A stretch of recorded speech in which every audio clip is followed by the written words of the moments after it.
नमस्कार। देश के सबसे बड़े न्यूज नेटवर्क TV9 पर आप देख रहे हैं देश का सबसे बड़ा बुलेटिन न्यूज टॉप 9। आपके साथ मैं हूं करुणा शंकर शर्मा। इसमें हम आपको दिखाते हैं देश दुनिया की बड़ी खबरें, लेकिन पहले बात भारत चीन टकराव की करेंगे।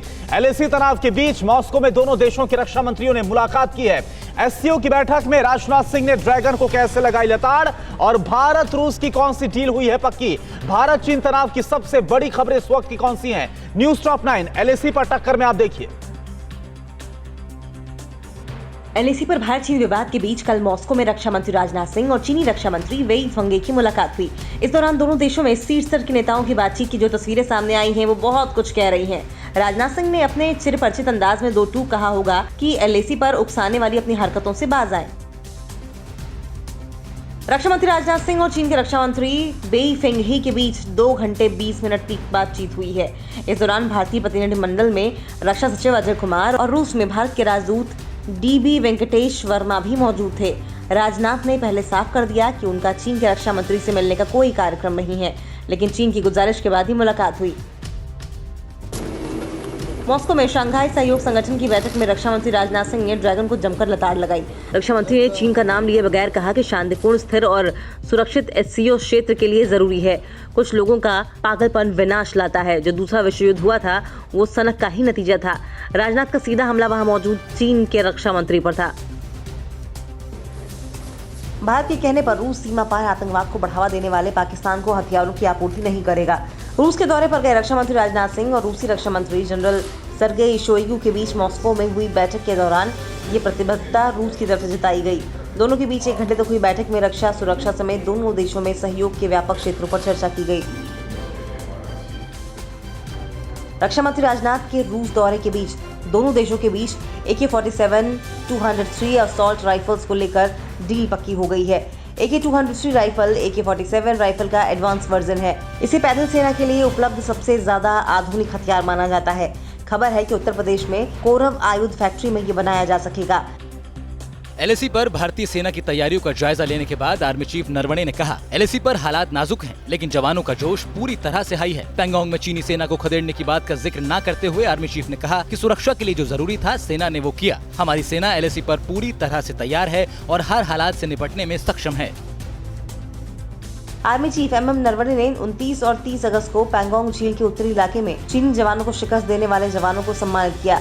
विपरीत हालात के बावजूद इन जवानों ने चीनी सैनिकों की घुसपैठ को नाकाम करते हुए उन्हें पीछे जाने के लिए मजबूर कर दिया था। इस बीच चीन को मुंहतोड़ जवाब देने जा रहे इंडियन आर्मी की इसी फोर्स के जवानों का लोगों ने शिमला में जोरदार स्वागत किया।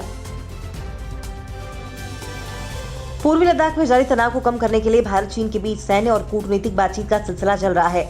कल भी दोनों देशों के बीच ब्रिगेड कमांडर लेवल की एक और दौर की बातचीत हुई। सरकारी सूत्रों के मुताबिक भारतीय क्षेत्र वाले चुशूल में एक सीमा चौकी पर सुबह 11 बजे से दोपहर 2 बजे के बीच बातचीत हुई।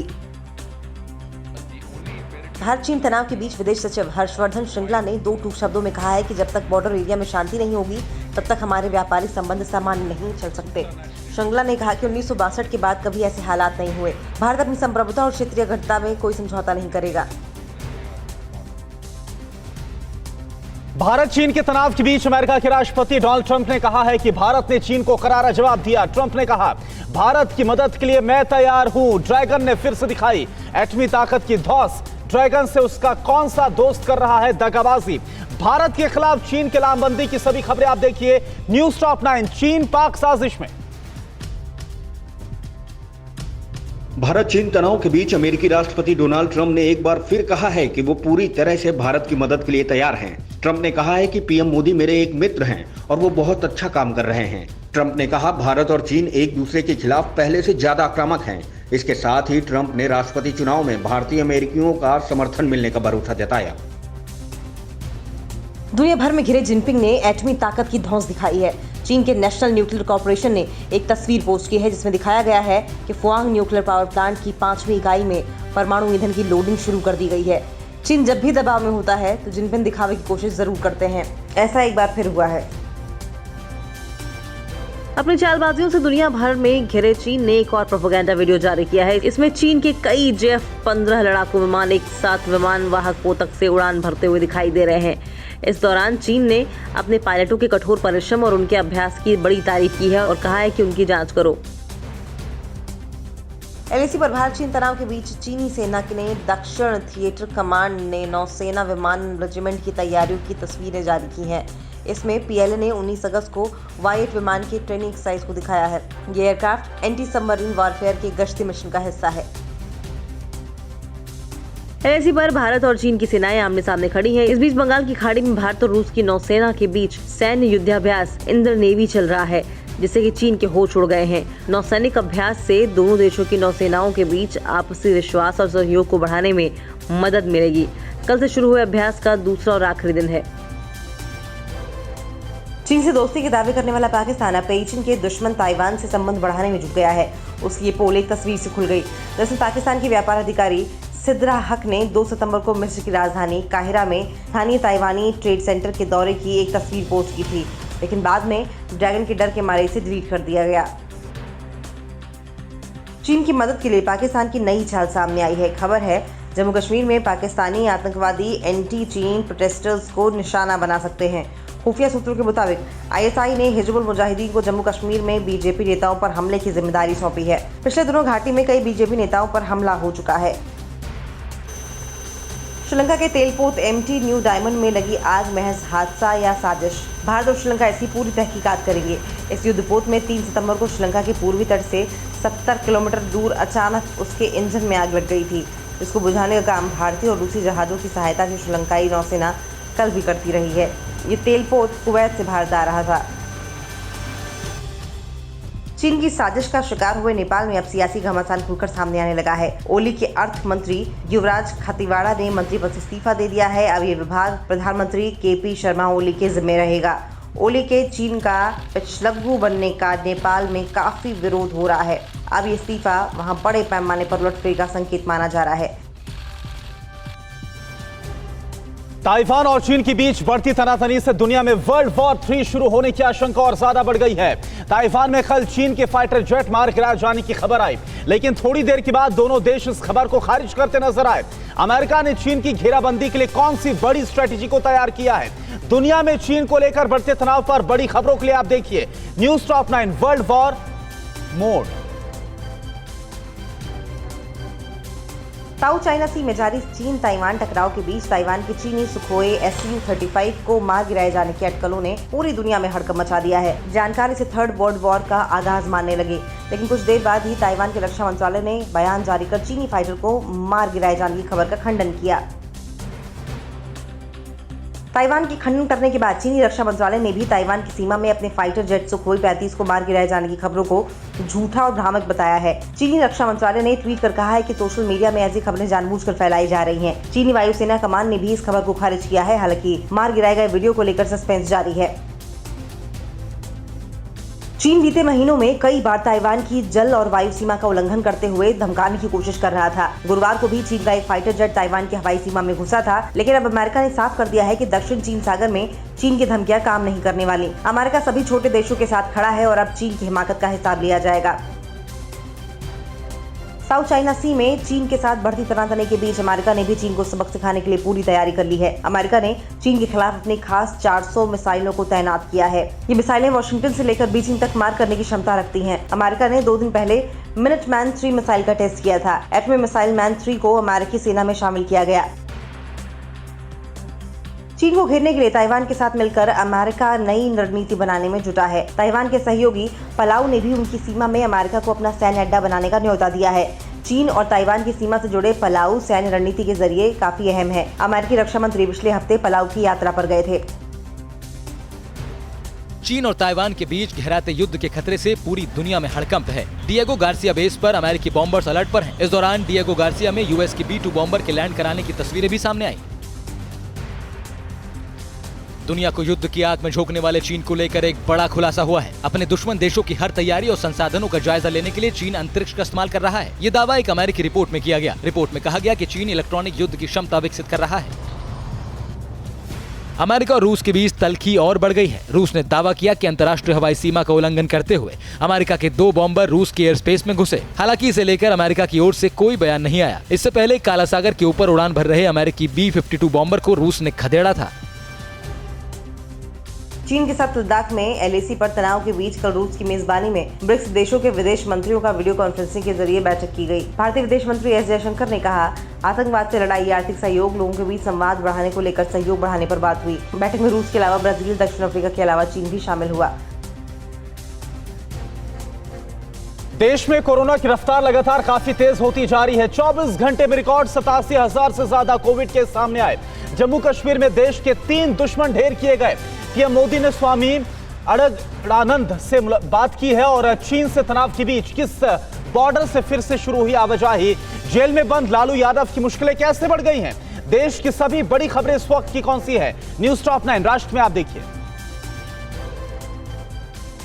भारत में 24 घंटे में 87,115 कोरोना के नए मरीज मिले हैं, जो अब तक एक दिन में सबसे ज्यादा नए मामले हैं। 24 घंटे में करीब 70,000 लोग ठीक होकर घर लौटे। अब तक 40,20,000 से ज्यादा लोग संक्रमित हो चुके हैं, जिनमें से 8,45,000 से ज्यादा एक्टिव केस हैं। राहत की बात यह है कि रिकवरी रेट 77% से ज्यादा है। जम्मू कश्मीर के बारामूला में सुरक्षा बलों ने 3 आतंकवादियों को ढेर कर दिया है। सेना के 3 जवान भी घायल हुए हैं। आतंकवादियों की मौजूदगी की खुफिया जानकारी मिलने पर सुरक्षा बलों ने उत्तरी कश्मीर के येदीपुरा पट्टन में घेराबंदी कर तलाशी अभियान शुरू किया था। इसके बाद मुठभेड़ में 3 आतंकी मारे गए। प्रधानमंत्री नरेंद्र मोदी ने कल वर्चुअल संबोधन में योग और प्राणायाम की सीख के साथ नए IPS प्रोबेशनर्स को गुरु मंत्र दिया। उन्होंने कहा कि किसी भी काम के दौरान जिंदगी में आपाधापी होती है, स्ट्रेस पड़ता है, लेकिन ये ऐसी चीज नहीं जिसको मैनेज किया ना जा सके।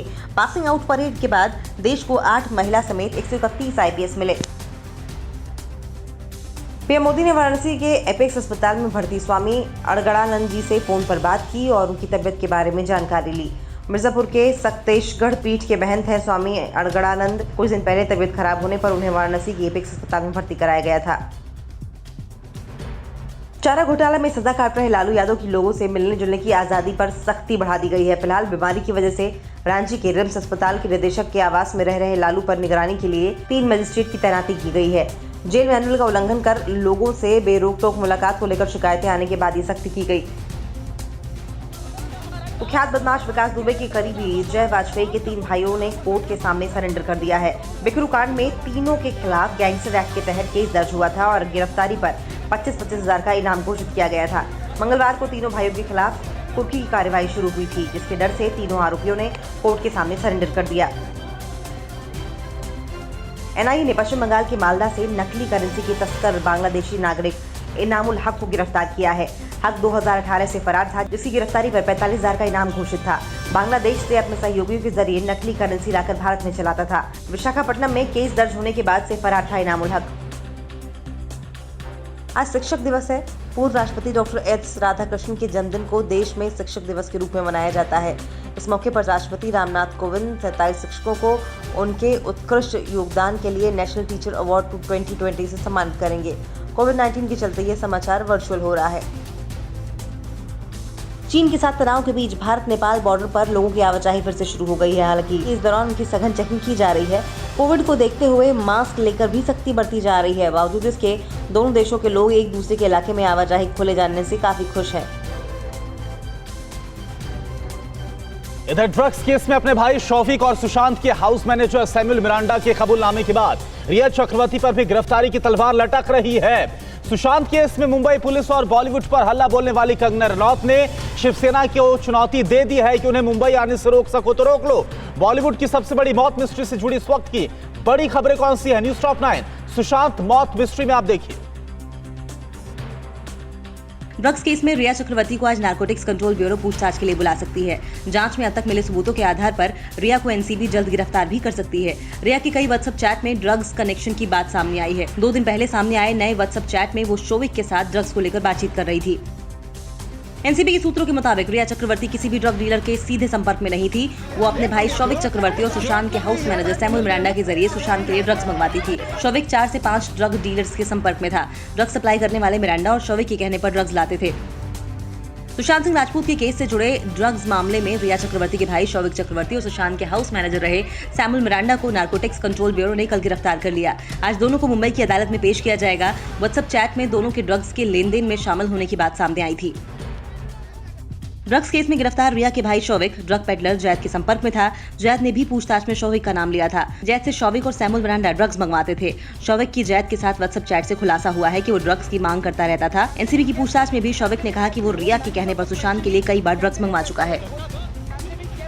सूत्रों के मुताबिक एनसीबी की पूछताछ में सैमुअल मिरांडा ने भी कहा है कि वो शौविक के कहने पर ड्रग डीलर से सुशांत के लिए बड नाम की ड्रग अरेंज करता था।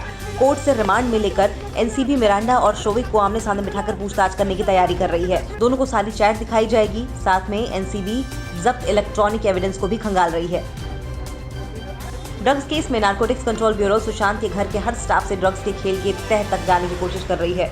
शौविक और मिरांडा की पूछताछ में जो जानकारी मिली उसके आधार पर सुशांत के स्टाफ रहे दीपेश सावंत से भी एनसीबी ने पूछताछ की। एनसीबी पता लगाना चाह रही है कि किसने कितनी बार किसके लिए ड्रग्स मंगवाए। रिया शौविक के ड्रग्स कनेक्शन मामले में नारकोटिक्स कंट्रोल ब्यूरो ने अब तक 5 ड्रग पेडलर्स को गिरफ्तार किया है। शुक्रवार को कैजान नाम के ड्रग सप्लायर को एनसीबी ने गिरफ्तार किया, जिसे आज कोर्ट में पेश किया जाएगा। इससे पहले कल ड्रग पेडलर बासित को कोर्ट ने 9 सितंबर तक एनसीबी की कस्टडी में भेज दिया। जैद बिलात्रा को पहले 7 दिनों के लिए एनसीबी के रिमांड में भेजा जा चुका है। शिवसेना नेता संजय राउत की कंगना को मुंबई नहीं आने देने की नसीहत पर कंगना ने पलटवार करते हुए खुली चुनौती दी है। कंगना ने ट्वीट कर लिखा है कि 9 सितंबर को मुंबई आ रही हूं, किसी के बाप में दम है तो रोक कर दिखाए। किसी के बाप का नहीं है महाराष्ट्र। महाराष्ट्र उसी का है जिसने मराठी गौरव को प्रतिष्ठित किया है और मैं डंके की चोट पर कहती हूँ कि हाँ, मैं मराठा हूँ, उखाड़ो मेरा क्या उखाड़ोगे। शिवसेना कार्यकर्ताओं ने मुंबई से लेकर पुणे तक कंगना का विरोध प्रदर्शन किया। संजय राउत ने कंगना की चुनौती पर कहा है कि मुंबई मराठा लोगों के बाप का है। जो लोग इसे नहीं मानते वे अपना बाप दिखाएं। महाराष्ट्र के गृह मंत्री अनिल देशमुख ने भी कहा है कि जिस तरह से कंगना ने मुंबई पुलिस की तुलना की है, ऐसे में उन्हें यहाँ रहने का हक नहीं है। मुंबई में रहने का कोई अधिकार नहीं।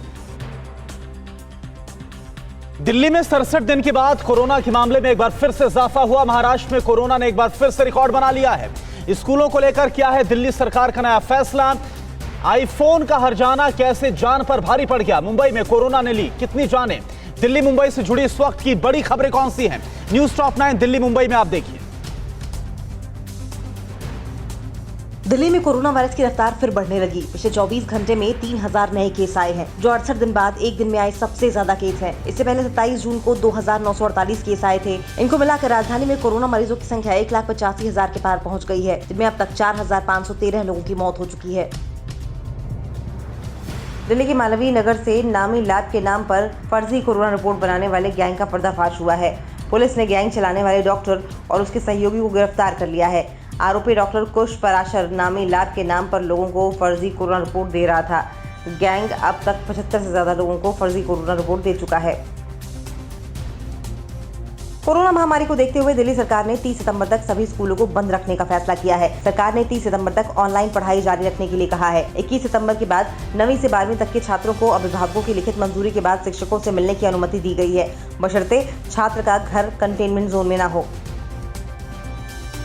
सुप्रीम कोर्ट के दिल्ली में रेलवे ट्रैक के आसपास बसी 40,000 झुग्गियों को हटाने के फैसले के खिलाफ कांग्रेस पुनर्विचार याचिका दाखिल करेगी। सुप्रीम कोर्ट ने रेलवे की याचिका पर झुग्गियों को हटाने का फैसला सुनाया था और साथ ही सभी हाई कोर्ट से कहा था कि वो इस फैसले पर कोई स्टे नहीं दे। दिल्ली में आईफोन टूटने का हर्जाना न दे पाने पर नाबालिग को इतना प्रताड़ित किया गया कि उसने चौथी मंजिल से छलांग लगाकर खुदकुशी की कोशिश की। मामला चिराग दिल्ली इलाके का है, जहां नाबालिग की साइकिल से धक्का लगने पर मोहल्ले के ही एक युवक का आईफोन गिरकर टूट गया था, जिसके हर्जाने के लिए नाबालिग को प्रताड़ित कर रहा था, जिससे दुखी होकर चौथी मंजिल से छलांग लगा दी।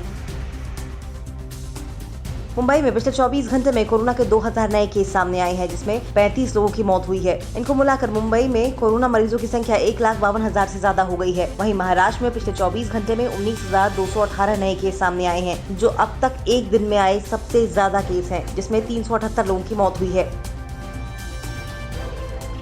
मुंबई में आरबीआई के सामने चम्मच से थाली पीट रहे ये लोग पीएमसी बैंक के खाता धारक हैं और सरकार से अपना पैसा पूरा वापस लौटाने की मांग को लेकर प्रदर्शन कर रहे हैं। प्रदर्शनकारी थाली और चम्मच के साथ हमें न्याय दो के नारे लगा रहे थे। प्रदर्शन में कई बुजुर्ग भी शामिल थे, जिनका पीएमसी बैंक में खाता है। ये वीडियो महाराष्ट्र और औरंगाबाद से आया है, जहां कोरोना को मात देने के बाद शख्स कोविड केयर सेंटर में ही थिरकने लगा। शख्स ने कहा, कोरोना सामान्य बीमारी है, इससे डरने की नहीं बचने की जरूरत है। कोरोना संक्रमित होने पर तनाव बिल्कुल ना लें, खुश रहें, आप कोरोना से जंग जरूर जीत जाएंगे। महाराष्ट्र के कोल्हापुर में लोगों ने कोरोना से मृत व्यक्ति का अंतिम संस्कार कर मानवता की मिसाल पेश की। शिवाजी पेठे इलाके में कोरोना से एक बुजुर्ग की मौत हो गई थी, जिनके अंतिम संस्कार के लिए कोई सामने नहीं आया। इसकी खबर व्हाट्सएप ग्रुप में पोस्ट होते ही कई लोग आए और 11 घंटे बाद बुजुर्ग का अंतिम संस्कार किया। मृतक की पत्नी भी कोरोना पॉजिटिव है, जिनका इलाज चल रहा है। यूपी में कहां पर चोरी के शक में युवक की पीट कर हत्या कर दी गई। रायबरेली में एडमिशन दिलाने के नाम पर युवती से रेप की वारदात को अंजाम दिया गया। किस यूनिवर्सिटी का इतिहास जमीन में गाड़ा जाएगा। बच्ची के एक्सीडेंट का रोंगटे खड़े कर देने वाला वीडियो। कृष्ण की नगरी में सड़कों पर कैसे आया सैलाब। राज्यों की इस वक्त की बड़ी खबरें कौन सी हैं, न्यूज़ टॉप 9 अन्य राज्य में आप देखिए। यूपी के बरेली से मॉब लिंचिंग का सनसनीखेज मामला सामने आया है। आरोप है कि चोरी करते पकड़े गए युवक की भीड़ ने पीट कर हत्या कर दी। एसपी का कहना है कि भीड़ ने उसे पुलिस के हवाले कर दिया था, लेकिन घर वालों ने बिना कोई केस दर्ज कराए आरोपी बासित को घर लेकर चले गए थे, जहां उसकी मौत हो गई। पुलिस ने आरोपी के खिलाफ केस दर्ज कर लिया है।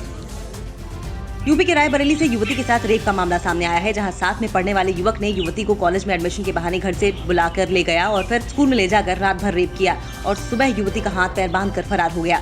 जब सुबह स्कूल खुला तब स्टाफ ने युवती को देखा और उसके परिवार को जानकारी दी। अलीगढ़ मुस्लिम यूनिवर्सिटी के 100 साल पूरे होने पर एएमयू के इतिहास को टाइम कैप्सूल में रखकर कैंपस के अंदर जमीन के नीचे गाड़ा जाएगा। प्रशासन ने बताया कि एएमयू के इतिहास को आने वाली पीढ़ियां जान सके, इसलिए टाइम कैप्सूल में डिजिटल और प्रिंटिंग दोनों तरह के दस्तावेज रखकर कैंपस के जमीन में अंदर गाड़ा जाएगा। यूपी के बुलंदशहर से एक्सीडेंट का रोंगटे खड़े कर देने वाला वीडियो सामने आया है, जहां सड़क पार कर रही बच्ची कार की चपेट में आकर कई फीट तक घिसटती चली गई। टक्कर इतनी तेज थी कि बच्ची की मौके पर ही मौत हो गई। वीडियो पहासू के अलीपुर का है, जहां नानी के घर आई 8 साल की बच्ची घर के बाहर खेल रही थी, तभी अचानक दूसरी तरफ से आ रही कार ने उसे कुचल दिया। एक यात्री को छोड़ने के लिए राजधानी एक्सप्रेस के 535 किलोमीटर जाने पर हाजीपुर रेल जोन के सीपीआरओ राजेश कुमार ने सफाई दी है। सीपीआरओ ने बताया कि राजधानी में सवार अनन्या नाम की लड़की ने कोई जिद नहीं की थी, बल्कि उन्होंने ये कहा कि हमारे पास पर्याप्त समय है और जब ट्रेन जाएगी तभी हम जाएंगे। ट्रेन को रांची तक जाना ही था, आंदोलन की वजह से जाने में देरी हुई थी, उसे कैंसिल नहीं किया गया था। यूपी के मथुरा में हो रही मूसलाधार बारिश से बाढ़ जैसे हालात हो गए हैं। शहर में आई बाढ़ में एक कार, 4 बाइक और एक रिक्शा बह गए। कई बेजुबान भी पानी के तेज बहाव में बहते नजर आए। सड़कों पर नदी बह रही है। घर, दुकान, स्कूल, अस्पताल में कई फीट पानी भर गया है, जिससे लोगों को भारी परेशानी का सामना करना पड़ रहा है। राजस्थान के जोधपुर में तेज बारिश से जनजीवन अस्त व्यस्त हो गया है। बारिश की वजह से जलजोग चौराहे पर पीपल का बड़ा पेड़ अचानक सड़क पर जा रहे ऑटो पर गिर गया, जिसमें दबने से ड्राइवर समेत 3 लोगों की मौके पर ही मौत हो गई। क्रेन की मदद से तीनों शवों को ऑटो से बाहर निकाला गया। पुलिस तीनों की शिनाख्त करने में जुटी हुई है। उत्तराखंड के चमोली में स्थित सिखों के पवित्र स्थल हेमकुंड साहिब में इस साल की पवित्र यात्रा की पहली अरदास कल संपन्न हो गई।